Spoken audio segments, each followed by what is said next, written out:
ကျမမောင်လေးခင်မောင်ကစောနာသူအရန်စိတ်လှုပ်ရှားပြီးမှမပြောခဲ့တာပြောပေမဲ့လို့မရှင်းပါဆိုလို့ကျမတခုလေးထပ်ပြီးတော့ပြောချင်ပါတယ်သူဟာကျမတို့ရဲ့အဖိုးခင်မောင်ဆိုတဲ့နာမည်ကိုပြန်ပြီးမှပေးထားတော့ခံရတော့သူဖြစ်တော့သူကကျမတို့အားလုံးထဲမှာဒီနေ့စီနီယာဖြစ်ပါတယ်လို့ဒါကြောင့်မလို့သူ့ကိုဒီနေ့မှာသူကပြောစကားတွေကပလင်ပေါ်မှာပြောလို့မရှိဘူးအဲ့ဒါကြောင့်မလို့သူရဲ့စိတ်လှုပ်ရှားမှုကိုလည်းအားလုံးသိခံပေးကြပါလို့လည်းကျမပြောချင်ပါတယ်ဆိုတော့ဒီနေ့မှာကျမရဲ့ဖခင်ကြီးဖြစ်တဲ့ Reverend Dr. Raboy ရဲ့ဘုန်းတော်ဝင်စားတဲ့နေ့ဘုရားသခင်ရဲ့ရင်ခွင်စီကိုပြန်တော့နေ့ကျမတို့အားလုံးလိုက်ပို့ကြတာဖြစ်တယ်ဒါကြောင့်ဝမ်းမြောက်ခြင်းနဲ့ celebrate လုပ်ရမယ်လို့ကျမအမြဲတမ်းညတိုင်းမှာကျမဖိတ်ခေါ်ခဲ့တယ်။ဘာကြောင့် celebrate လုပ်ရလဲဆိုရင်သူ့ရဲ့အသက်တာဟာဘုရားသခင်ရဲ့ကောင်းမြတ်ခြင်းကိုနော်ဘုရားသခင်ကနေပြီးမှဘာမှမဟုတ်သောသူတွေမြေမှုန့်ထဲမှာမြေမှုန့်ဖြစ်သောသူတွေကိုချီးမြှင့်နိုင်သောဘုရားဖြစ်တယ်ဆိုတာကိုသူ့ရဲ့အသက်တာထဲမှာကျမတို့အားလုံးကွင်းကွင်းကွက်ကွက်နဲ့မြင်တွေ့ရသောကြောင့်ဒီနေ့မှာသူ့ကိုကျမတို့ကဂုဏ်ပြုထိုက်သောသူကိုဂုဏ်ပြုခြင်းသည်ဘုရားသခင်သူ့ကိုဖန်ဆင်းသောဘုရားသခင်သူ့ကိုစေခိုင်းသောဘုရားသခင်အဲ့ဒီဘုရားသခင်ကိုကျမတို့ချီးမွမ်းဂုဏ်ပြုခြင်းဖြစ်ပါတယ်။ဒါကြောင့်မလို့ဒီနေ့မှာလာသောသူမိတ်ဆွေများအားလုံးပေါ်မှာကျမအထူးပဲကျေးဇူးတင်တယ်ဆိုတာကိုပထမဦးဆိုတာကျမပြောကြားလိုပါတယ်။ဒါကြောင့်မခုမှပထမဦးဆုံးချိန်မှာကျမအားလုံးကိုကျမဖိတ်ခေါ်ချင်တာကတော့အဖေကိုဖန်ဆင်းတဲ့ဘုရားသခင်သူ့ကိုခေါ်တော်မူသောဘုရားသခင်အမှုတော်ဆောင်ထဲမှာအသုံးပြုတော်မူသောဘုရားသခင်အတန်းပညာရတော့လူသားတွေအနေနဲ့မတက်နိုင်တဲ့အတွက်ကြောင့်မပြည့်စုံခဲ့ပေမဲ့လို့တကယ်ကိုပညာရေးပိုင်းမှာပြည့်စုံတဲ့အဖဘုရားသခင်ကျမရဲ့အဖခင်ပေါ့နော်ကျမရဲ့ဖခင်နောက်ပြီးမှဒီမှာရှိအသင်းတော်အသင်းသားတွေအားလုံးရဲ့ဖခင်နောက်ပြီးအဖွဲ့အစည်းတည်တည်ရဲ့ဖခင်ချင်းလူမျိုးတွေကနေပြီးတော့လေဖခင်လို့ခေါ်တော့သူတယောက်ဖြစ်တယ်အဲ့ဒီလူကိုပေးတဲ့ဘုရားသခင်ရဲ့နာမတော်ကိုချီးမွမ်းနေနဲ့လက်ခုပ်တီးပြီးမှဘုရားသခင်နာမတော်ကိုချီးမွမ်းရအောင်ကျေးဇူးတင်တဲ့ဖကျေးဇူးတင်တဲ့ကောင်းကင်ဖကိုကျေးဇူးတင်အောင်ဟာလေလုယာဟာလေလုယာဟာလေလုယာအိုးကိုရရှင်ဖကျေးဇူးတော်ကိုချီးမွမ်းပါတယ်ဒီနေ့မှာဘုရားသခင်ရဲ့နာမတော်ကိုကျွန်မအထူးပဲချီးမွမ်းပါတယ်ဒီနေ့မှာအဖေရဲ့သမီးဖြစ်ရသောအခွင့်ကိုပေးတဲ့ဘုရားသခင်နာမတော်ကိုချီးမွမ်းတယ်ကျွန်မရဲ့ဖခင်ကြီးဟာဒီညနှစ်သိမ့်အစည်းအဝေးတိုင်းမှာကျွန်မအမြဲပြောလို့ရှိပါတယ်အဲ့ဒါကဘာလဲဆိုရင်သူဟာအသက်4 လအရွယ်မှာဖခင်ကြီးဆုံးပါသွားတာဖြစ်တယ်ဆိုတော့အဲ့ဒီတုန်းကဓာတ်ပုံရိုက်တဲ့ခေတ်လည်းမဟုတ်တဲ့ခါကျတော့ဓာတ်ပုံတွေလည်းရိုက်ဖို့လည်းမရှိတော့သူ့အဖေကဘလို့ရုပ်မျိုးရှိမလဲဆိုတာသူမသိတာဖြစ်တယ်ဆိုတော့အဲ့ဒီမှာဒါပေမဲ့ဖခင်တယောက်ဒီစပေါ့မရှိပေမဲ့လို့သူ့ရဲ့မိခင်ကြီးကနေပြီးမှထာဝရဘုရားကိုရဲ့ချစ်ချင်းမြတ်တာအောက်မှာသူ့ကိုတွင်တင်ဆုံးမခဲ့တဲ့အခါမှာဒီဘုရားသခင်ကိုအင်မတန်မှချစ်တော်သူတယောက်ဖြစ်ပြီးမှသူ့ရဲ့အသက်တာကိုစက္ကအနံ့ခဲ့တယ်ဒါကြောင့်ကျွန်မဒီနေ့မှာစိတ်ထဲမှာဘာကိုတွားပြီးမှတတိယလဲဆိုရင်လောကဖခင်နဲ့ကြီးပြင်းလာတော်သူမဟုတ်ပေမဲ့နော်ကောင်းကင်ဖခင်ရဲ့တွင်တင်မှုအောက်မှာအသက်ရှင်တော်သူတယောက်ရဲ့အသက်တာဟာအင်မတန်မှလှပပါတယ်ကျမတို့ရဲ့အသက်တာထဲမှာလည်းကျမအဖေဟာသူဖခင်တယောက်ရဲ့အတွေ့အကြုံတွေမရခဲ့ပေမဲ့သူဖခင်တယောက်ကနေပြီးမှပေးနိုင်တဲ့မြစ်တာတွေအားလုံးကိုကောင်းကင်ဖထံကနေပြီးမှသင်ယူပြီးမှကျမတို့ကိုအဲ့ဒီမြစ်တာကိုပေးခဲ့ပါတယ်ဒါကြောင့်မလို့လေဒီနေ့ကျမတို့မိသားစုမှာမောင်နှမတွေအားလုံးသူရဲ့တူမတွေအားလုံးဟာဘုရားသခင်ရဲ့ကြောက်ရွံ့ခြင်းနဲ့လမ်းလျှောက်တာဖြစ်တယ်ကျမတို့ဖခင်ကအမြဲတမ်းပြောခဲ့တာတစ်ခုကဘာလဲဆိုရင်လောကမှာတဲ့သူကကျမတို့တွေကိုပညာတတ်တွေတော့ဖြစ်စေချင်တာပေါ့နော်ချမ်းသာစေချင်တာပေါ့ဒါပေမဲ့သူဘာပြောလဲအဲ့ဒါတွေမရှိရင်လေဖခင်ကိုမသိဘဲနဲ့နေမှာအကြောက်ဆုံးပဲအဲ့ဒီစကားကကျမတို့အသက်တာထဲမှာအင်မတန်မှစကားပြောပါတယ်သူကကျမတို့ကိုဂုဏ်ယူတာကကျမတို့တွေယာတုတွေရှိလို့ပိုင်ဆိုင်မှုတွေရှိလို့သူဂုဏ်ယူတာမဟုတ်ဘူးကျမတို့အားလုံးကဖခင်ကိုနံပါတ်1နေရာမှာထားလို့သူဂုဏ်ယူတာဖြစ်တယ်အဲ့ဒါကြောင့်မလို့ဒီနေ့မှာလည်းအားလုံးကိုကျွန်မဖိတ်ခေါ်ချင်ပါတယ်ဘုရားရှင်ကနေပြီးတော့ကျွန်မတို့ကိုဒီနေ့မှာကျွန်မရဲ့ဖခင်ကြီးအားဖြင့်စကားပြောတာဖြစ်တယ်နောက်ပြီးတော့ဒီနေ့မှာဒီအဖေရဲ့နောက်ဆုံးခီးစဉ်မှာဒီနေ့နှုတ်ကပတ်တော်အားဖြင့်ဝင်ငှမဲ့ဆရာပါမောင်းဆိုလေအဖေရဲ့နော်ကျွန်တော်တို့42နှစ်ကျော်အဖေနဲ့တူအမှုတော်ဆောင်ခဲ့တာဖြစ်တော့ကြောင့်မလို့အင်မတန်မှဒီနေ့ဟာဒီအင်မတန်မှမွန်မြတ်တယ်ဒီနေ့မှာအဖေရဲ့အသက်တာကိုကျွန်တော်တို့ကျင်းပခွင့်ကိုပေးတော့ကြောင့်ဘုရားသခင်နာမတော်ချီးမွမ်းတယ်ကျွန်မသားသမီးတွေထဲမှာလည်းကျွန်မအမြဲတမ်းပြောတာကကျွန်မဒီအင်မတန်မှသူများတွေထက်ပိုပြီးမှကောင်းကြီးခံစားရတယ်လို့ဘာဖြစ်လို့လဲဆိုတော့အမေကိုလည်းကျွန်မတကြိုခွင့်ရတယ်အဲ့ဒီချိန်တုန်းကကျွန်မရဲ့မောင်နှမတွေတယောက်မှပြန်မလာနိုင်ဘူးထိုနည်း၎င်းပဲအဖေကိုလည်းပဲဒီလိုပဲတကြိုတဲ့အခါမှာကျွန်မ ဒီမှာရှိနေခွင့်ကိုရတယ်ဒါကြောင့်လို့ကျမကအင်မတန်မှကောင်းကြီးခံစားရတယ်ဆိုတာကိုပြောလိုပါတယ်ဆိုတော့ဒီနေ့မှာကျမကနေပြီးတခြားတိုင်းမပြောတော့ဘဲနဲ့ဒီနေ့ကျမတို့ရဲ့ Global Mission ကနေပြီးမှ Director ဖြစ်တဲ့ General Director ဖြစ်တဲ့ Bruce Howell ကနေပြီးမှပို့တဲ့စာလေးကိုကျမပထမဖတ်ချင်ပါတယ် To the family of Reverend Ralboy, it is with great sadness that I learn of the passing of our dear brother Ralboy a few moments ago. Brother Boy has been a stalwart leader in revival. He was one of the strongest proponents of the gospel I have seen. He did not waver and held up that banner with joy and excellent service. His leadership in Myanmar will live on in the legacy he leaves in his family, local church, and national church. Only eternity will reveal the many lives he touched. On a personal note, my life is richer because of having known, fellowship with, and had many special times together with Brother Boy. I will miss him tremendously. However, I rejoice that he has achieved what he lived his life for. It can be said with total confidence that he fought a good fight,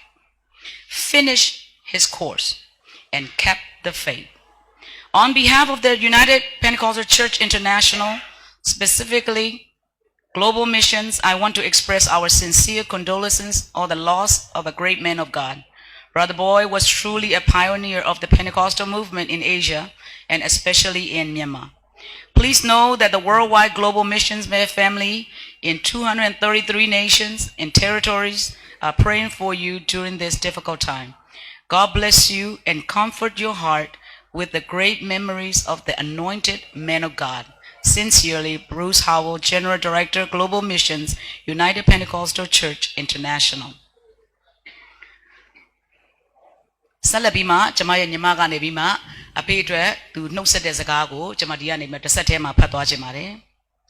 Dear Dad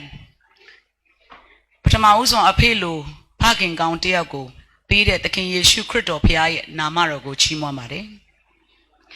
လောကမှာအဖေလိုသမီးကိုအခြေအနေပေါ်မမူတည်ပဲချစ်တဲ့ချစ်ချင်းမြတ်တာကိုပေးနိုင်တဲ့အဖေရရှိခဲ့တဲ့အတွက်ကဘာပေါ်မှာကောင်းကြီးခံစားရဆုံးလို့ကိုခံယူပါတယ်အဖေရဲ့ချစ်ချင်းမြတ်တာကိုခံစားရရှိခဲ့ခြင်းအဖြစ်ဘုရားသခင်သမီးတို့ကိုဘလောက်ချစ်တယ်လဲဆိုတာကိုနားလည်ခွင့်ရခဲ့ပါတယ်ခရစ်တော်ရဲ့ပုံသက်သေကောင်းဖြစ်ရတာအရေးကြီးတဲ့အကြောင်းခရစ်တော်နောက်လိုက်လေဆိုလို့ရှိရင်အဖိုးအခါတွေပေးရတယ်ဆိုတဲ့အကြောင်းခရစ်တော်နဲ့အသင်းတော်အပေါ်သစ္စာရှိခြင်းဟာအရေးကြီးတယ်ဆိုတဲ့အကြောင်းတွေအဖေသက်တာနဲ့အမျှသင်ပေးခဲ့တဲ့အပေါ်ယေရှုတင်ပါတယ်ယေရှုခရစ်တော်ကိုမိမိရဲ့ကယ်တင်ပါရှင်အဖြစ်လက်ခံယုံကြည်မှသာလျှင်ကယ်တင်ခြင်းကိုရမယ်လို့သင်ပေးခဲ့တဲ့အတွက်လည်းယေရှုတင်ပါတယ်ပညာရေးကအရေးကြီးတဲ့အကြောင်းအမျိုးအမြင် vision တွေလိုတဲ့အကြောင်းတွေသင်ပေးခဲ့တဲ့အတွက်ယေရှုတင်ပါတယ်သမီးအပေါ်မှာယုံကြည်မှုအပြည့်ဝထားတဲ့အဖေသမီးရဲ့အားနည်းချက်ကိုနားလည်ပေးတဲ့အဖေသမီးရဲ့အမှုတော်ဆောင်ခြင်းကိုအမြဲဂုဏ်ယူခဲ့တဲ့အဖေအမြဲအားပေးတတ်တဲ့အဖေဖျားဘုန်းတော်ထင်ရှားစေဖို့အတွက်အမြဲရည်ရွယ်ပြီးအကောင်းဆုံးဖြစ်အောင်ကြိုးစားတတ်တဲ့အဖေသားသမီးတူမမြေးများအပေါ်ချစ်ခင်ဂုဏ်ယူတတ်တဲ့အဖေသမီးယေရှုတင်ပါတယ်အဖေလိုဖခင်ကောင်းကိုသမီးတို့ကိုခိတ္တခဏပေးခဲ့တဲ့ဘုရားသခင်ပေါ်မှာယေရှုတင်ပါတယ် I love you Dad ဒီနေ့မှာကျမတို့တခြင်းတွေရွေးထားတဲ့အခါမှာလဲသူအကြိုက်ဆုံးတခြင်းတွေကိုကျမတို့ရွေးထားခဲ့တာဖြစ်တယ်ဒီပထမဆုံးဆိုခဲ့တဲ့တခြင်းက How great thou art ကြီးမြတ်မှုပဲဒီတခြင်းကသူဒီပြားကြောင့်မှသူကိုယ်တိုင်ဥဆောင်ပြီးတော့အမြဲတမ်းဆိုလေးရှိတယ်နောက်ပိုင်းမှာကျမတို့ဆိုမယ် Amazing Grace ကျေးဇူးမြတ်တာအံ့ဖွယ်ချိုးတာဒီနှစ်ပုဒ်ကတော့မလွယ်ဘူးအဖေတခြင်းရွေးပြီဆိုရင်ဘယ်တခြင်းရွေးမယ်ဆိုတော့ကျမတို့သိပြီးသားဒီနှစ်ပုဒ်ပဲနော်အဓိကဒီနှစ်ပုဒ်ကိုသူရွေးမှာဘာကြောင့်လဲဆိုရင်သူရဲ့အသက်တာကဒီ chorus လဲမှာပြောထားတဲ့အတိုင်းကျွန်ုပ်ဝိညာဉ်ကိုရောကိုချီးမွမ်းခြင်းကိုရောသာလင်ကယ်တင်ပါရှင်ကိုရောသာလင်ကြီးမြတ်မှုပဲဘုရားသခင်ရဲ့ကြီးမြတ်ခြင်းကိုအဖေရဲ့အသက်တာထဲမှာကျမတို့တွေ့ရတယ်သူရဲ့အားနည်းခြင်းတွေထဲမှာဘုရားသခင်ကအားကြီးခြင်းဖြစ်လာတယ်ဟာလေလုယာ ဒါကြောင့်မို့ဒီနေ့မှာကျွန်မလာပြီးတော့နှစ်သိမ့်တဲ့မိသားစုတွေအားလုံးမိတ်ဆွေတွေအားလုံးအရောက်တိုင်းပေါ်မှာကျွန်မကျေးဇူးတင်တယ်အဖေကိုဒီလိုလာပြီးတော့ဂုဏ်ပြုပေးခြင်းဟာသူ့ကိုဖန်ဆင်းတဲ့ဘုရားသခင်ကိုဂုဏ်ပြုပေးခြင်းဖြစ်တဲ့အတွက်ကြောင့်မလို့ကျွန်တော်တို့အနေနဲ့အယမ်းပဲကျေးဇူးတင်တယ်ဆက်လက်ပြီးမှဒီအစီအစဉ်တစ်ခုစီတိုင်းပေါ်မှာကျွန်တော်တို့ဆက်လက်ပြီးမှဘုရားသခင်ကိုချီးမွမ်းကြပါစို့ဘုရားသခင်ဂုဏ်တော်ကိုချီးမွမ်းကြပါစို့ဘုန်းတော်ဝင်စားသွားသောအဖေအတွက်ဝမ်းမြောက်ပေးကြပါစို့ဒီနေ့ကျရင်ကျွန်တော်တို့အားလုံးသွားကြမှာဖြစ်တယ်အဲ့ဒီကြလို့ရှင်သူနဲ့အတူသူချစ်တော်ဘုရားအသက်နဲ့အမျှသူအသက်ထက်ပို၍ချစ်တော်မူသောဘုရားနဲ့အတူတကွဘုန်းတော်ဝင်စားတယ်လို့ကျွန်တော်တို့အားလုံးလည်းပဲသူနဲ့အတူပြန်လည်ပြီးတော့ဆုံတွေ့ကြမယ်ဒီနေ့မှာအခုကျွန်တော်တို့သားသမီးတွေနေရနေပြီးမှဒီနေ့သူတို့ဂုံပြုတ်ခြင်းနဲ့သူ့ရဲ့မြီးတွေကနေပြီးမှဂုံပြုတ်တဲ့စကားလေးတွေကိုလည်းကျွန်တော်တို့ဆက်လက်ပြီးမှအဲ့စီစဉ်လေးကိုသွားပါမယ်ကျွန်မရဲ့မောင်အငယ်ဆုံးဖြစ်ပါတယ် I know you're in a better place where there's no more suffering, no more pain, and you are in the place that you preached for many years, that I preached for many years. We are in the land of the dying and trying to get to the land of the living. You are there right now with my brother and mom, and I know I'm going to miss you. I already miss you a lot. I cannot express to you, as you said before, that we sang the old hymns, this world is not my home. I'm just a passing through. My treasures are laid up beyond the blue. Since you're already there at your destination, we that are still here, we must go on and move on and fulfill our calling for what God has told us to do. I thank you for being a great father, a great example, a hero for so many thousands of people. And I'm going to miss you, and I want to tell you I love you. We'll see you again on the other side. Love you, Dad. Montomelo po. Montomelo. Ampote.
ဖြစ်နိုင်တာထက်ကို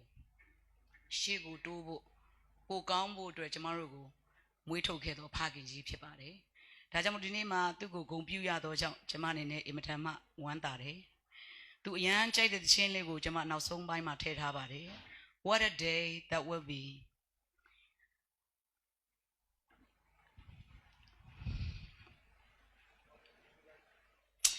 There is coming a day where no heartaches shall come. No more clouds in the sky, no more tears to dim the eye. All is peace forevermore on that happy golden shore. What a day, glorious day that would be. ဘယ်လောက်ထိတောင်မှဝမ်းမြောက်စရာကောင်းတဲ့နေ့ဖြစ်မလဲကျမတို့မျက်ရည်တွေမရှိတော့တဲ့နေ့ဝမ်းမြောက်စရာကောင်းတဲ့နေ့ငြိမ်းချမ်းတဲ့နေ့အမြဲတမ်းရှိနေမယ့်နေ့ဟာထိုတစ်ဖက်ကမ်းမှာဘယ်လောက်ထိပြောစရာကောင်းမလဲဆိုတဲ့သချင်းဖြစ်တယ်ဒီသချင်းကိုကျမကိုဆိုအမြဲတမ်းသူဆိုခိုင်းတယ်သူအရန်ကြိုက်တဲ့သချင်းဖြစ်တယ်ဘာကြောင့်လဲဆိုရင်သူမျောလင့်သောအရာကထိုပြီဖြစ်တယ် What a day that will be သူမျောလင့်တဲ့အရာက When my Jesus I shall see ယေရှုခရစ်ကိုသူမြင်တွေ့ရမယ့်နေ့ကိုသူမျှော်လင့်ခဲ့တာမျှော်လင့်အမြဲတမ်းမျှော်နေတာဖြစ်တယ် And I look upon his face သူမျက်နှာကိုကျွန်တော်ကြည့်တဲ့အခါမှာ The one who saved me by his grace သူရဲ့ယေရှုတော်နဲ့ကျွန်တော်ကိုကယ်တင်တော်သူကိုကျွန်တော်တွေ့ဖို့ When he takes me by the hand ကျွန်တော်ရဲ့လက်ကိုသူတွဲပြီးတော့ခေါ်သွားတဲ့အခါ